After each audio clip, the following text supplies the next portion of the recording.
في القول والعمل كاملا وعلما نافعا لا ينسى وتوفيقا دائما وصحة ويقينا وعافية آمين يا رب العالمين. Alhamdulillah kaum muslimin rahimakumullah. Kita lanjutkan pengajian kitab Al-Muqaddimah Al-Hadramiyah. Yang kitab ini disebut juga dengan nama lain yaitu Masailul Ta'lim. Tetapi nama Muqaddimah Hadramiyah lebih terkenal. Dan penulis kitab ini adalah seorang ulama Hadramaut Yaman, namanya Syekh Abdullah Al-Hadrami yang sudah wafat pada tahun 918 rahimahullah ta'ala. Kita sudah membahas sampai pada kitab bersuci, kitab taharah. Sekarang pembatal wudu ya.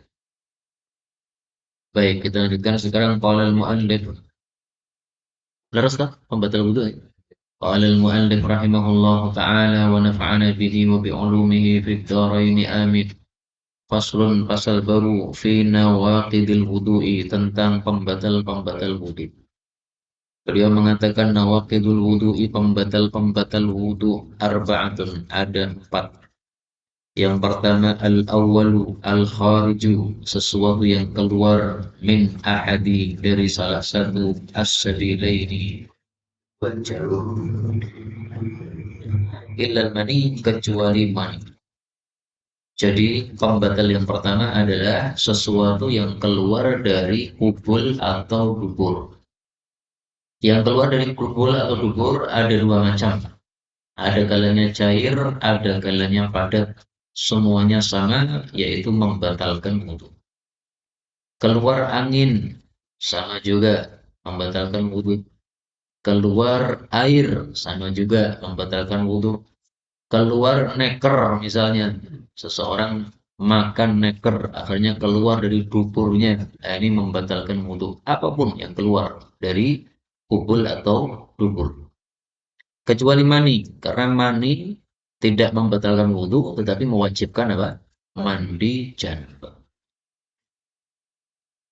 Kita lanjutkan asani yang kedua, zawalul akli, lenyapnya akal, bijununin, baik dengan gila, au yaghmain, atau dengan pingsan, au naumin, atau dengan tidur. Illa naum, kecuali tidur, qa'idan, dalam keadaan duduk, mumakkinan mak'adahu, yang menekankan pada tempat duduknya. Jadi pembatal kedua adalah lenyapnya akal.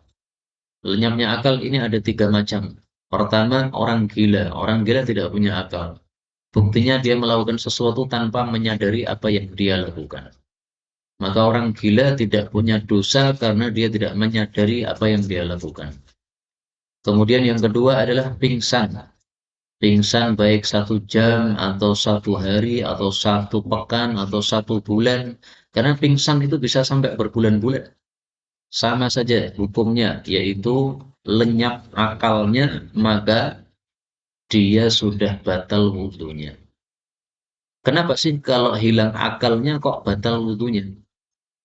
Karena dalam kondisi lenyap akal itu bisa jadi terjadi hadas, tapi dia tidak sadar.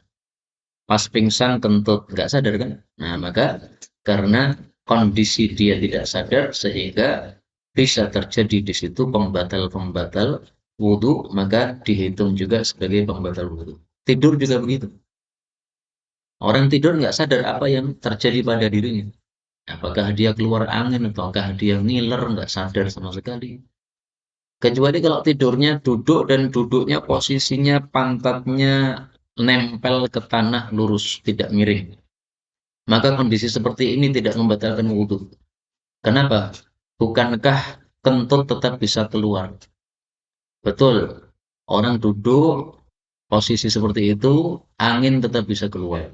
Tetapi keluarnya dalam keadaan susah. Sehingga ketika keluar, dia pasti akan merasa. Nah, pas merasa itu dia bangun. Terbangunkan gara-gara apa? Ada angin yang akan keluar dari duburnya, tetapi dalam kondisi tidak mudah keluar. Sehingga kondisi orang duduk seperti ini, wudunya tidak batal. Yang ketiga, iltiqa'u basyaratai rajul wal mar'ah, berjumpanya dua kulit laki-laki dewasa dengan perempuan dewasa. Wa yantaqidu dan batallah al-lamis orang yang menyentuh wal malmus dan orang yang disentuh. Jadi dua-duanya batal. Yang dimaksud dewasa ini adalah dalam bab ini loh ya, adalah yang sudah menimbulkan syahwat. Sehingga anak perempuan kelas 6 SD, meskipun dia belum haid, itu sudah dianggap dewasa dalam bab ini. Kenapa? Kelas 6 SD sudah menimbulkan syahwat. Apalagi bodinya gede, ngalahkan ibunya. Nah, maka orang seperti itu meskipun dia belum haid, itu sudah bisa menimbulkan syahwat untuk laki-laki yang menyentuhnya. Maka kalau saya menyentuh kulit dia dalam mazhab Syafi'i dihukumi batal saya maupun dia. Tapi ada syaratnya ya, bahwasanya laki-laki dan perempuan ini adalah laki-laki dan perempuan yang apa? Syaratnya? Kayaknya dulu sudah pernah kita bahas. Yang ajnabi, yang bukan mahram. Kalau mahram, maka tidak membatalkan wudhu. Kenapa kalau mahram tidak membatalkan wudhu? Karena kalau mahram biasanya tidak ada syahwat. Saya menyentuh ibu saya. Biasanya seorang anak menyentuh ibunya tidak ada syahwat. Maka tidak membatalkan. Adapun saya menyentuh istri. Nah, istri itu termasuk ajnabi, bukan mahram. Sehingga membatalkan wudhu. Jadi kalau ditanya apa sebab membatalkan wudhu ketika kulit ketemu kulit lagi dengan perempuan, karena adanya persangkaan atau kemungkinan syahwat.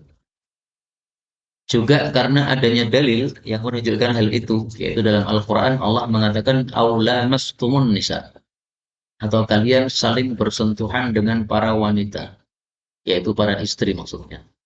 Nah, dalam mazhab Syafi'i bersentuhan itu maksudnya bersentuhan kulit. Dan tafsiran seperti ini, bersentuhan kulit membatalkan wudhu, adalah tafsiran Ibnu Umar radhiyallahu anhu.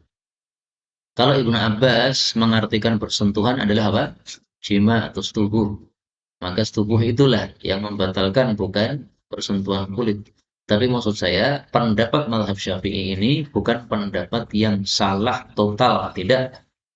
Pendapatnya ada dasarnya. Dasarnya dua tadi. Yang pertama, karena kalau menyentuh yang ajnabi biasanya syahwat. Alasan yang kedua, karena Allah mengatakan la mastumun nisa, dan itu ditafsiri oleh Ibnu Umar sebagai bersentuhan kulit dengan kulit. Maka beliau menjelaskan berikutnya, wala yang wudu, dan tidaklah merusak wudu. Saghirun, anak kecil, au saghiratun, atau perempuan kecil, la yustaha, yang belum disyahwati. Bayi usia 1 bulan, secantik apapun, belum disyahwati. Sehingga saya menyentuh bayi tadi, padahal itu anaknya teman saya, tidak batal wudhu saya. Kenapa? Belum ada kemungkinan syahwat. Wala yang kudu, dan tidaklah membatalkan wudhu. Sya'run, rambut. Wasinnun, atau gigi. Wadhufrun, atau kuku. Wa muharramun, tidak membatalkan juga mahram. Wa mahramun, dan tidak membatalkan juga mahram. Binasabin, baik dengan nasab, au radha'in, atau penyusuan, au musaharatin, atau persemendaan. Jadi kalau kita sentuh rambut istri kita tidak batal wudu, gigi juga tidak, kuku juga tidak. Kenapa? Karena itu semuanya bukan kulit, padahal yang membatalkan hanyalah apa? Kulit. Rasul Shallallahu Alaihi Wasallam mengatakan, "Idza afdha", apabila sampai, tapi ini dalam kasus yang lain ya. Udah ayat dalilnya tadi ya. Aula mastumun nisa, menyentuh perempuan, yaitu menyentuh apanya? Kulitnya dengan kulit. Dan itulah yang biasanya menimbulkan syahwat. Kalau menyentuh rambut kan nggak ada syahwatnya tuh. Rambut apa rasanya, raneng rasanya. Dengan juga gigi, ya. Menyentuh istrinya apa giginya istri, muncul syahwat ya. Orang yang syahwat yang atas kayak ngono kok. Tapi kalau menyentuh daging atau kulit, nah beda. Apalagi dagingnya genjur-genjur kayak bakwan. Nah, itu bisa menimbulkan apa? Syahwat. Ya, makanya membatalkan wudhu. Tapi kalau rambut tidak membatalkan wudhu. Jadi fikih seperti ini tuh sebenarnya masuk akal banget gitu. Sehingga panjenengan tidak perlu misalnya mengatakan fikih sekakean teori ranik dalile. Nggak perlu begitu. Karena semua yang dijelaskan oleh para ulama fikih ini sesuatu yang masuk akal ini. Bisa dicerna, bisa diterima dengan logika kita. Kenapa sih kalau rambut tidak membatalkan wudhu? Kenapa sih kalau kulit membatalkan wudhu? Ya masuk akal dong, kulit itu yang menimbulkan syahwat, rambut tidak. Demikian juga tadi ya, kenapa kalau mahram tidak membatalkan wudhu? Kalau ajnabi membatalkan wudhu, ya mahram tidak ada syahwat padanya. Nah, maka jangan seperti sebagian orang yang meremehkan kitab fikih. Dianggap kitab orang nganggo dalil belas. Nah, kitab fikih memang itu ditulis tanpa dalil karena untuk meringkas. Coba kalau semua kata ini dipakai dalil, panjenengan ras itu ngaji malah mau dalilnya, model-model. Justru enak seperti ini diringkas oleh para ulama sehingga kita paham. Oh, intinya hukumnya gini A, B, C, enak. Nah, adapun kalau pengen dalil, nah itu ada pada kitab-kitab syarah dari kitab fikih seperti ini. Ini kitab fikih tanpa dalil. Ada syarahnya, syarahnya disebutkan dalilnya. Sehingga kalau pengen dalil ada. Kalau tidak ada dalil, ada taklil. Taklil itu apa? Alasan. Kenapa para ulama ngomong begini? Ada alasannya. Kita lanjutkan. Ar-Rabi yang keempat. Masu menyentuh kubulil adami. Kubulnya manusia. Au halqati duburihi. Atau lingkaran duburnya. Tiba pinil kaf dengan bagian dalam dari telapak tangan kita. Wala yantaqidu dan tidaklah batal wudunya al-mamsus orang yang disentuh. Jadi menyentuh zakar atau lubang dubur itu adalah membatalkan wudhu. Rasulullah bersabda, "Man massa dzakarahu falyatawadda." Siapa menyentuh zakarnya hendaklah wudhu. Dalam hadis yang lain Rasulullah mengatakan, "Idza afdha ahadukum ila farjin." Kalau seseorang itu telapak tangan dalamnya menyentuh farji. Afdha itu dalam bahasa Arab sentuhan telapak tangan dalam. Berarti kalau telapak tangan luar bagian punggung ini tidak termasuk yang membatalkan. Makanya di sini pentingnya kita mempelajari bahasa Arab. Orang tidak paham bahasa Arab tidak bakal bisa paham Quran dan hadis secara mendalam. Kalau paham secara global mungkin bisa. Kalau mendalam nggak mungkin. Seperti tadi ya, kalau diterjemahkan idza apabila afdho sampai tangan kita sampai. Loh, sampai tok terjemahnya. Padahal dalam bahasa Arab, afdol itu maksudnya adalah ketika telapak tangan dalam sampai menyentuh sesuatu. Telapak tangan dalam tok, selain itu enggak afdol namanya. Sehingga saya berjalan kemudian gesekan dengan seseorang, itu bukan afdol. Afdol itu kalau telapak tangan dalam kita apa? Menyentuh. Kata Nabi, kalau telapak dalam seseorang itu menyentuh farjahu, farjinya. Farji dalam bahasa Arab itu adalah lubang. Makanya para ulama fikih mengatakan hukumnya zakar dengan lubang dubur sama, yaitu menyentuhnya menyebabkan batalnya apa? Wudu. Dubur memang tidak disebut farji, tapi kan dubur kan ada lubangnya kan. Nah, maka dubur juga sama dengan farji. Kata-kata farji itu mencakup depan maupun belakang, yaitu kubul maupun beliau mengatakan wayang kudu dan membatalkan wudhu farjul mayit, farjinya orang mati. Panjenengan sudah wudhu kemudian memandikan jenazah orang mati. Tapi tanpa sadar menyentuh zakarnya si mayit, batal wudhu. Memang ini masalah khilafiyah, betul masalah khilafiyah. Tapi dalil mazhab Syafi'i jelas tadi sudah saya bacakan, man massa dzakarahu falyatawadda. Siapa sentuh zakarnya hendaklah wudhu. Kalau ditanya kenapa sih menyentuh zakar kok menyebabkan wudhunya batal? Karena biasanya menyentuh zakar itu menyebabkan apa? Syahwat. Sama dengan tadi. Menyentuh istri biasanya syahwat. Menyentuh mahram biasanya tidak syahwat.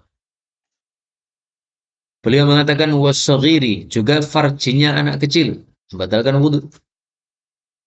Ibu-ibu nyawii anaknya, kemudian memegang titiknya anaknya.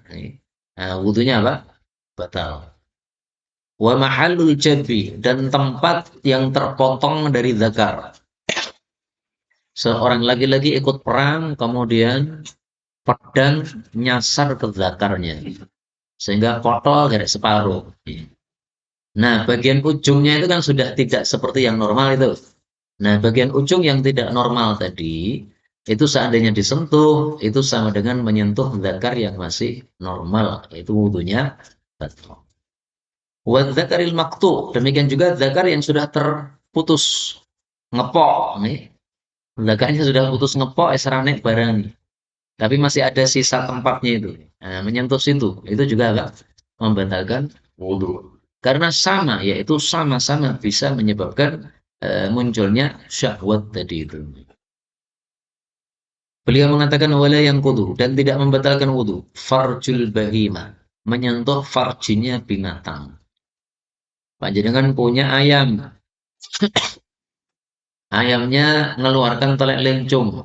Nah, panjenengan pengen mencawi ayam tadi, karena ini ayam kesayangan panjenengan nih. Tak cawi ayam nih, maka tidak batal wudhunya.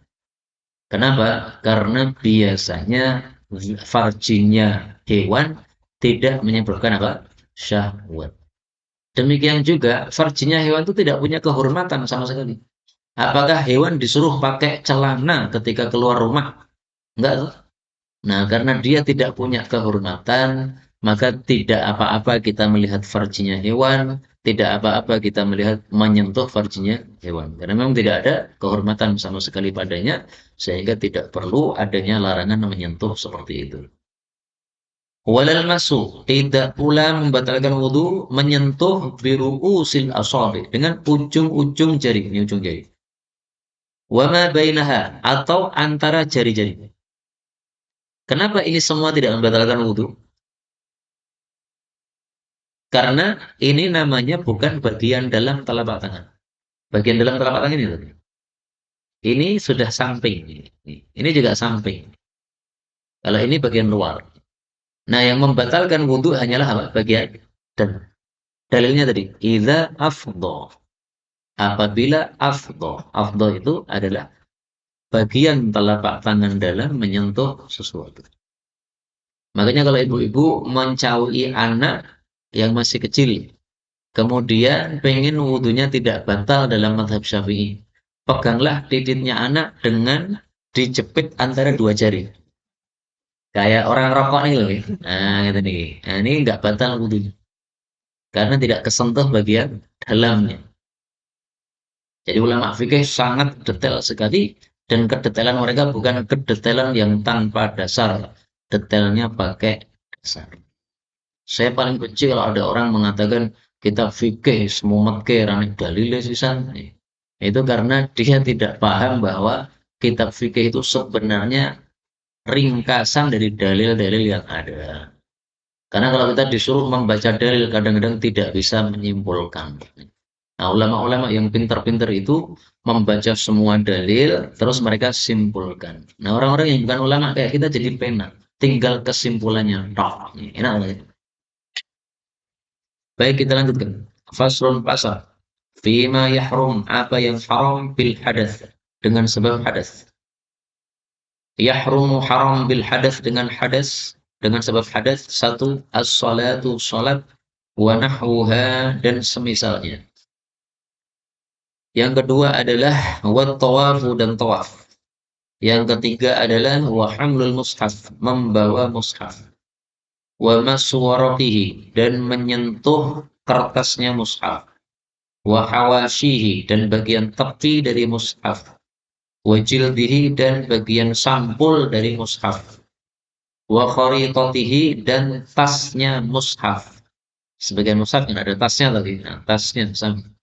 Wa alaqatihi, dan gantungannya mushaf. tanda baca itu ada talinya itu, gantungan itu. Wa sunduqihi dan kotaknya mushaf. Wa ma kutiba dan apa yang ditulis lidarsi Quran untuk membaca Quran. Walau bi khirqah meskipun pada secarik kain. Kaum muslimin rahimani wa rahimakumullah, menurut mazhab Syafi'i ketika kita hadas kecil maupun besar sama saja, maka kita tidak boleh tiga hal. Satu, tidak boleh sholat. Dan ini sudah disepakati para ulama. Karena Rasulullah bersabda, la yuqbalu sholatu ahadikum idza ahdatsa hatta yatawadda. Tidak diterima sholat seseorang apabila sudah hadas sampai dia berwudu. Yang kedua, tawaf. Kalau tawaf ini masih diperselisihkan ulama. Menurut madhab Syafi'i, orang batal hadas, dia tidak boleh tawaf. Tawafnya tidak sah. Kalau madhab Hanafi, yang tidak boleh adalah kalau hadasnya hadas besar. Kalau hadas kecil boleh. Dan sekarang ini madhab Syafi'i banyak yang memakai madhab Hanafi dalam hal ini. Kenapa? Karena banyaknya orang haji. Sehingga kalau ada orang tua yang mudah batal, kalau dia tawaf disuruh wudhu, nanti dari tempat wudhu datang ke tempat tawaf, belum sampai batal lagi. Akhirnya mazhab Syafi'i banyak yang pakai mazhab Hanafi dalam hal ini. Lebih mudah. Kemudian yang ketiga adalah semua yang berkaitan dengan membawa mushaf, nggak boleh. Membawa mushafnya atau kertasnya atau tepinya atau sampulnya atau tasnya atau talinya atau kodaknya, itu nggak boleh.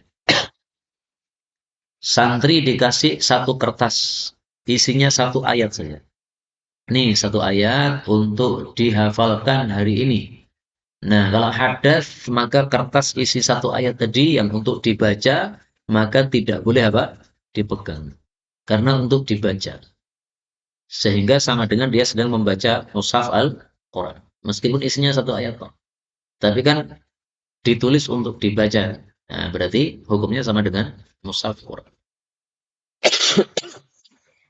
Tapi nomor 3 ini memang diperselisihkan ulama. Sebagian ulama mengatakan bahwa mushaf Quran boleh disentuh oleh orang yang hadir. Rasulullah bersabda, la yamassul Quran illa tahir. Jangan menyentuh Quran kecuali orang suci. Nah, orang suci maksudnya apa? Diperselisihkan. Bisa dimaknai suci dari hadas kecil. Bisa dimaknai suci dari hadas besar. Bisa dimaknai suci dari kesyirikan. Berarti maksudnya adalah orang muslim yang suci itu.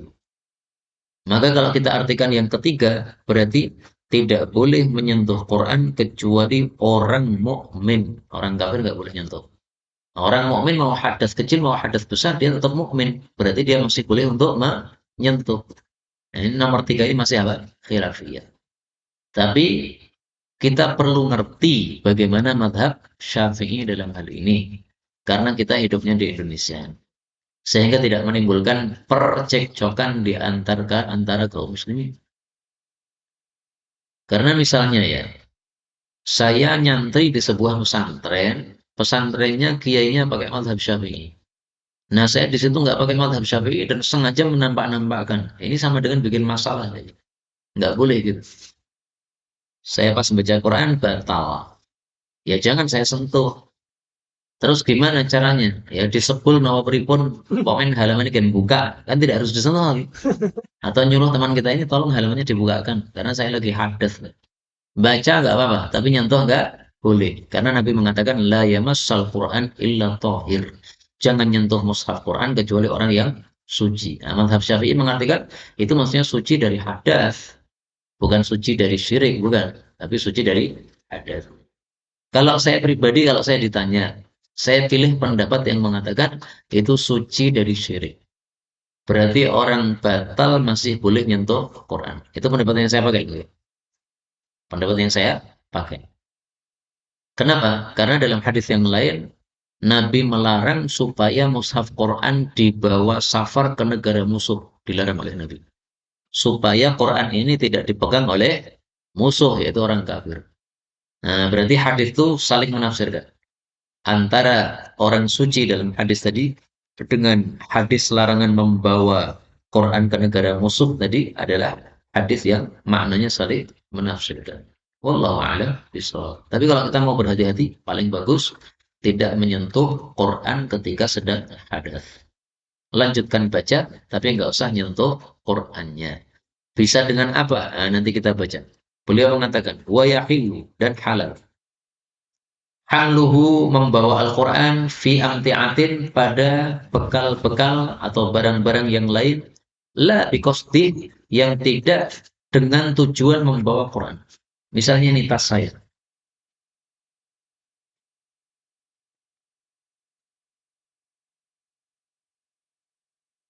Ini tas saya bawa, isinya macam-macam. Nih. Ada kitab fikih, ada saya pinjam dua lagi. Ada buku. Nah, ini ada roti. Untuk contoh saya masukkan nih. Nah, ini roti. Ini. Berarti saya membawa barang macam-macam. Nah, ini kalau ada Qur'annya gimana? Boleh. Kenapa? Karena tujuannya bukan membawa Quran, tujuannya membawa barang. Quran hanya ngikut kok. Sehingga kalau hanya ngikut, maka hukumnya apa? Jadi boleh untuk kita membawa. Tapi kalau tas saya itu isinya Quran taktil, nggak boleh. Kenapa?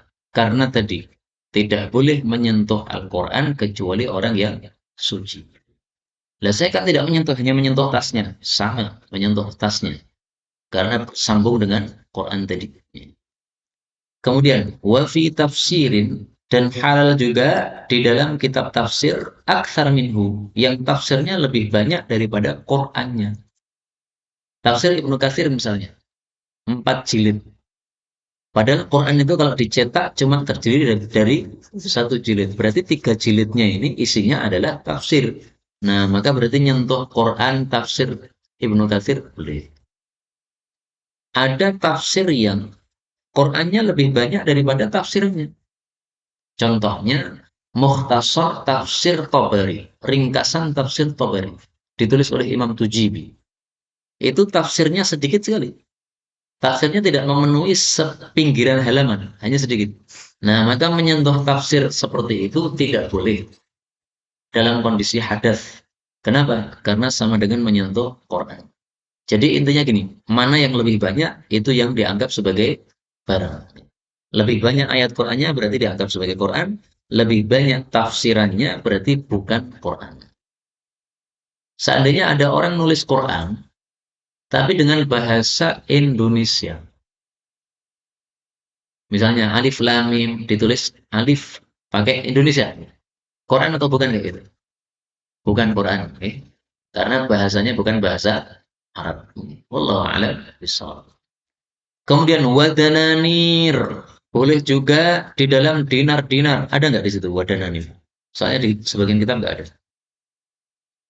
Wa fi tafsirin aksar minhu. Kemudian wadananir. Ada. Ada, San. Ada. Oh, ada. Wa qalbu. Oh, nggak ada ya? Nah, bisa ditambahkan di situ. Ini karena ada dalam kitabnya guru saya. Wadananir. Dan di dalam dinar-dinar. Maksudnya, kalau ada ayat Quran tertulis dalam uang dinar. Apakah kita nggak boleh bawa uang tadi?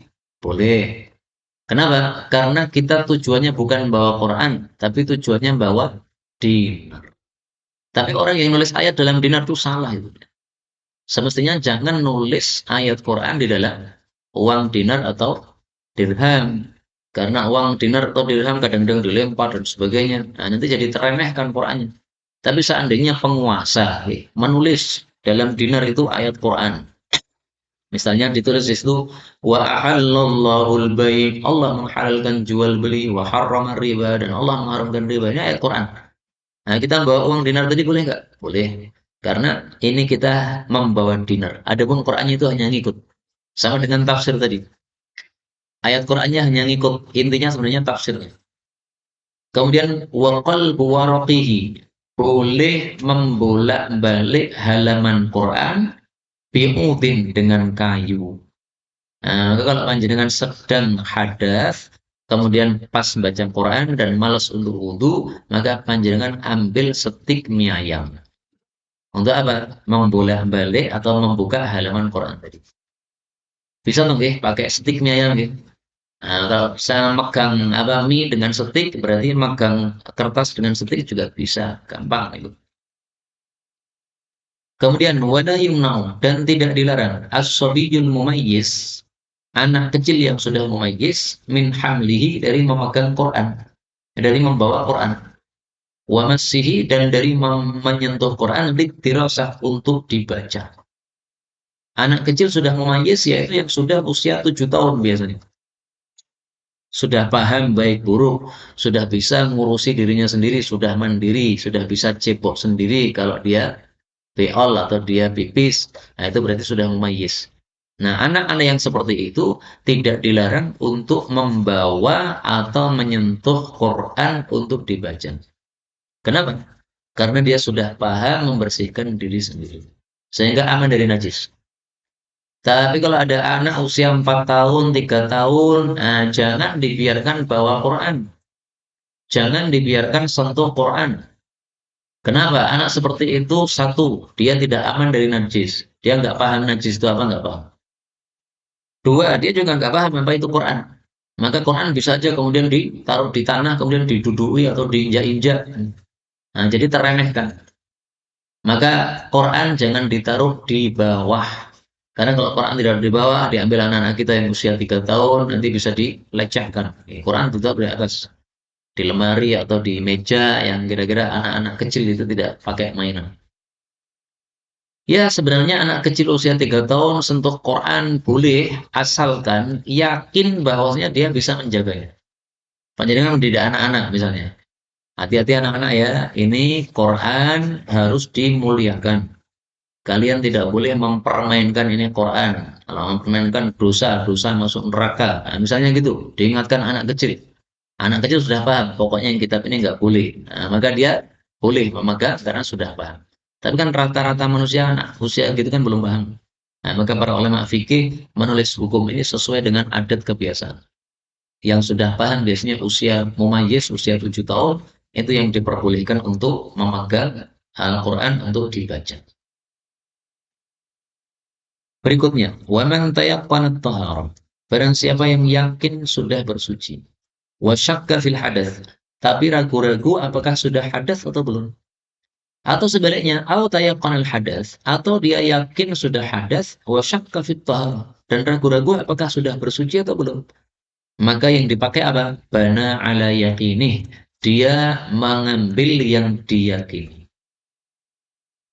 Jadi misalnya, saya sebelum sholat tadi sudah wudhu. Berarti saya yakin sudah suci. Tapi habis sholat tadi, saya diajak makan oleh teman. Terus setelah itu saya mau sholat sunnah habis makan. Saya ragu-ragu. Tadi sudah batal belum ya?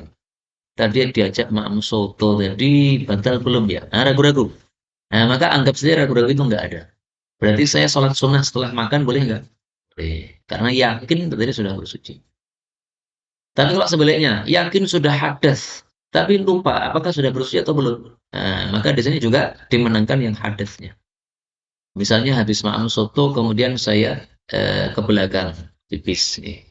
Habis itu kemudian datang ke sini pengajian. Setelah pengajian saya pengen sholat sunnah di sini misalnya. Saya ragu-ragu. Tadi setelah pipis tadi udah wudu belum ya? Tapi yang jelas pokoknya tadi habis makan soto tadi pipis. Misalnya. Maka dimenangkan berarti saya hadas, saya tidak boleh sholat. Kalau mau sholat berarti harus wudhu. Intinya apa? Intinya apabila bertentangan antara keyakinan dengan keraguan-raguan, maka yang dimenangkan adalah yang yakin. Sampai di sini pembahasan tentang hadas sudah selesai. Kemudian kita membahas tentang amal-amal yang menyebabkan disunahkan untuk berwudu. Dan di sini ada 20 sebab. Maka kita bahas insya Allah selesai. Kita lanjutkan. Faslun pasal berikutnya fi mayundabu lahul wudu. Pada perkara-perkara yang disunahkan untuk wudu.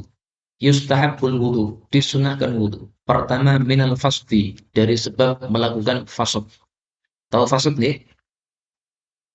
Tahu fasud? Belum.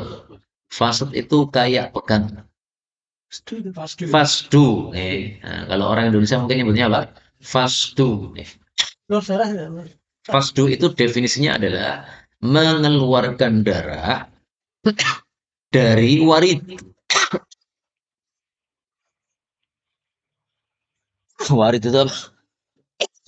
Bismillah. Dari pembuluh. Jadi pembuluh darah dibelah supaya keluar darahnya. Itu namanya apa? Fasdu. Nah, bedanya dengan bekam. Kalau bekam kan yang di kulitnya, ya, yang dibelah itu kulit. Jadi sama-sama mengeluarkan darah. Tapi ini dua proses pengobatan yang berbeda, sehingga masing-masing punya ahlinya. Yang ahli bekam belum tentu ahli fasdu. Tapi biasanya kalau ahli fasdu, bekam pun bisa. Baik. Wal hijamah dan berbekam. Disunahkan wudhu. Tidak membatalkan wudhu, tapi sunnah. Wal ru'afu dan mimisan. Wan nu'asu dan ngantuk. Wan naumu qa'idan mumakkinan maq'adatahu. Dan tidur dalam keadaan duduk yang memantapkan pada tempat duduknya. Yaitu posisinya duduk lurus tadi. Pantatnya lurus ke tanah sehingga ketika keluar angin dia pasti akan terasa. Nah, ini semua perkara-perkara yang menyebabkan sunnah untuk wudhu tapi tidak wajib. Keenam, wal qai'u dan muntah. Panjenengan muntah, wudhu atau tidak? Bebas.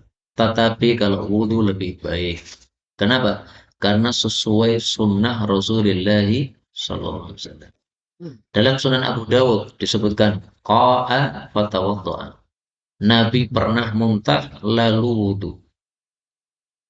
Guru saya, Syekh Bugha Mustafa Al-Bugha hafizahullah, penulis syarah Riyadhus Shalihin. Beliau mengatakan, tidak ada dalil yang menunjukkan wajibnya wudhu ketika muntah.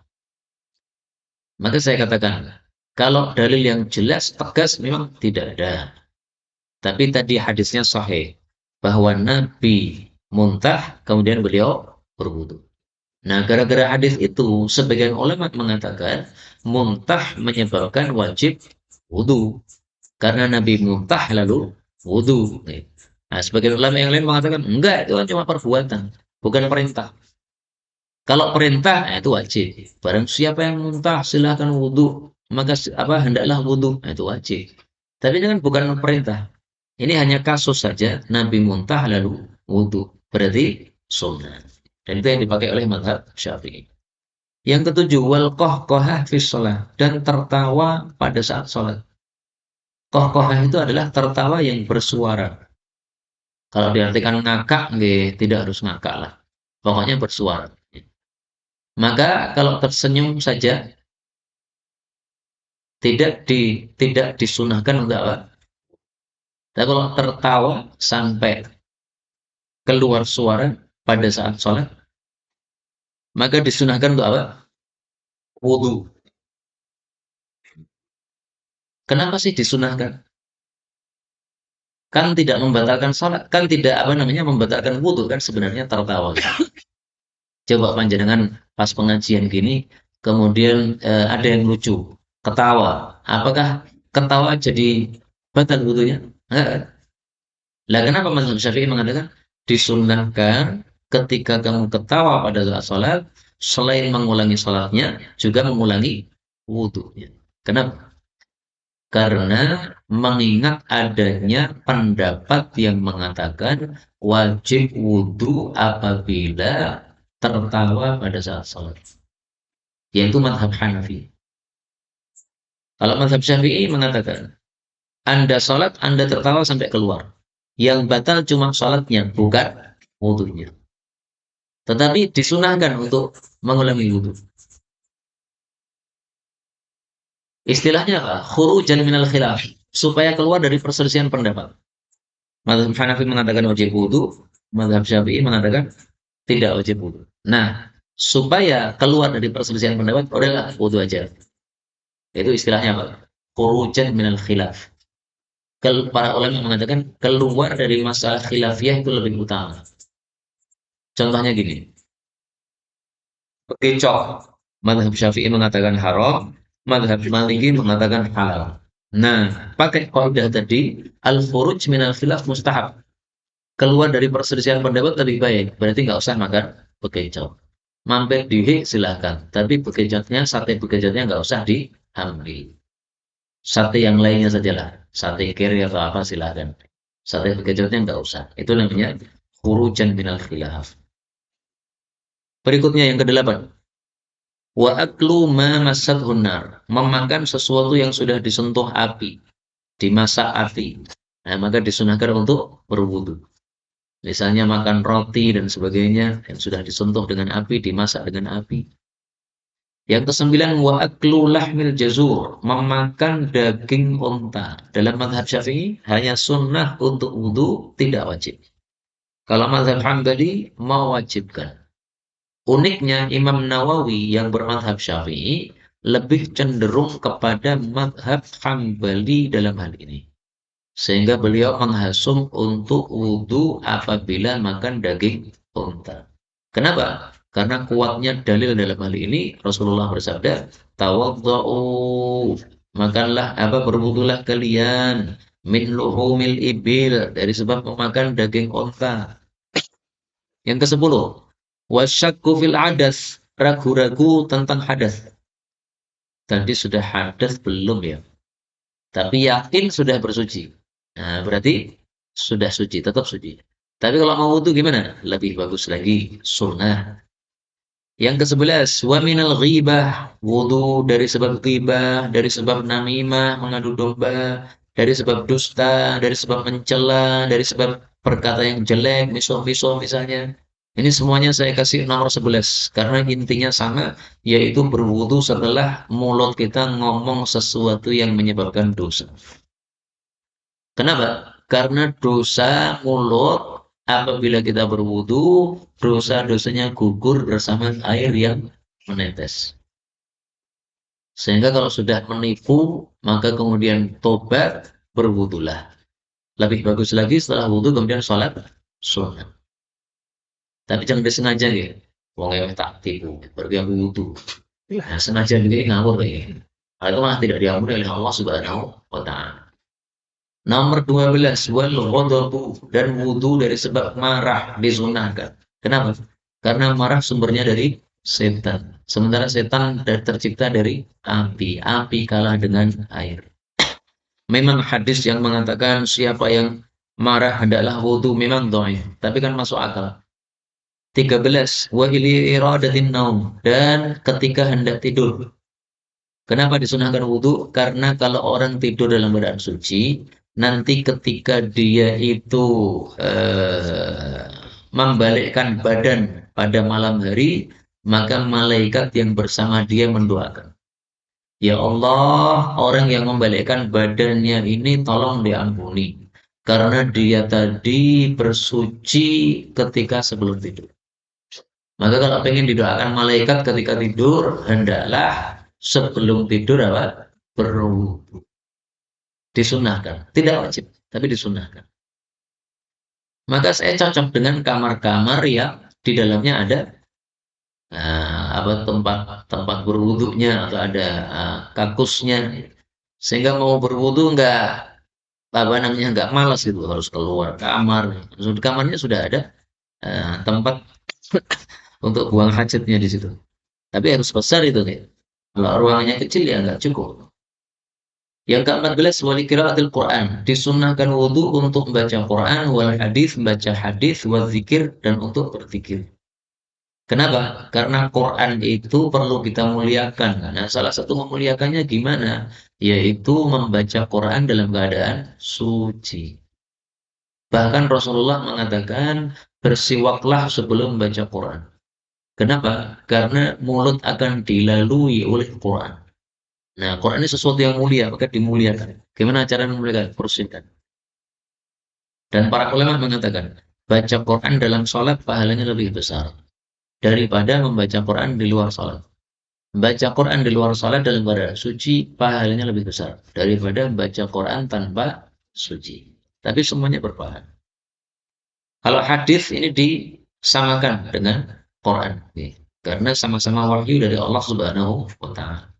La zikir ini karena Rasulullah bersabda, saya tidak suka menyebut Allah kecuali dalam keadaan suci. Waktu itu Nabi hadas disalami oleh seseorang. Beliau tidak menjawab. Setelah itu beliau cari air wudhu. Setelah wudhu beliau baru menjawab. Waalaikumsalam. Kemudian beliau menjelaskan, saya tidak suka zikir dalam kondisi tidak suci. 15. Wal julus fil masjid, dan untuk duduk di masjid. Yang ke-16, wal murur fihi, dan untuk melewati masjid. Kenapa? Karena ini termasuk syiar-syiar Allah, dan kita disuruh memuliakan syiar Allah. Wa may yu'azzim sya'airallah, siapa yang memuliakan syiar Allah termasuk takwanya hati. Maka memuliakan masjid gimana? Sebelum masuk masjid dalam kondisi suci. Tidak wajib. 17, wa dirasatil ilm, dan mempelajari ilmu. Seperti sekarang ini mempelajari ilmu. Disunahkan untuk wudhu. Maka lebih bagusnya sebelum kita pengajian, berangkat dari rumah, kita apa? Wudhu dulu. Kalau sudah batal gimana? Ya nggak usah diulang, nggak apa-apa, karena memang tidak wajib. Kalau mau diulang wudhu lagi, ada kamar mandi di sini. Yang ke-18, wa ziyaratil kubur, dan untuk ziarah kubur. Kalau yang ini saya nggak paham nih, dalilnya apa dan sebabnya apa saya nggak ngerti. Mungkin karena ziarah kubur kita mendoakan kepada orang yang mati. Dan kondisi kita suci itu lebih bagus daripada kondisi kita tidak suci. Sehingga insya Allah doa kita lebih mustajab. Mungkin itu maksudnya. Karena saya cari penjelasan dari guru saya, beliau tidak menjelaskan apa. Syekh Mustafa Al-Bukhari menulis syarah untuk kitab ini. Pas di kalimat ini, ziarah kubur, beliau nggak nyebutkan apa-apa. Kenapa nggak disebutkan? Tapi mungkin karena itu tadi ya. Orang ziarah kubur itu pasti zikir kepada Allah, mendoakan supaya doanya lebih bagus, maka kondisinya suci lebih bagus. Yang ke-19, wa min hamlil mayyit, dan dari sebab memikul mayit. Yang ke-20, wa massihi, dan dari sebab menyentuh mayit disunahkan untuk berwudu. Rasulullah bersabda, man hamalahu falyatawadda. Siapa yang memikul mayit, hendaklah dia berwudu. Tapi perintah ini perintah yang sunnah. Demikian juga kalau kita memandikan mayit, disunahkan untuk berwudu. Rasulullah Shallallahu Alaihi Wasallam mengatakan, bukan berwudu ya, disunahkan untuk mencuci tangan. Beliau mengatakan, inna mayyitakum laysa binajis. Orang mati kalian tidak najis. Fahasbukum an taghsilu aydiyakum. Maka kalau selesai memandikan jenazah, cukup untuk cuci tangan, tidak wajib untuk mandi. Wallahu a'lam bishawab. Inilah yang dapat kita pelajari pada pertemuan kali ini. Benarnya dari Allah Ta'ala. Kalau ada salahnya, fa astaghfirullahaladzim li wa lakum. Walhamdulillahi rabbil alamin. Alhamdulillah, untuk sesi yang kedua, sesi tanya jawab. Silakan dari Bapak jamaah, Bapak atau Ibu yang mau bertanya kepada beliau, boleh materi yang beliau sampaikan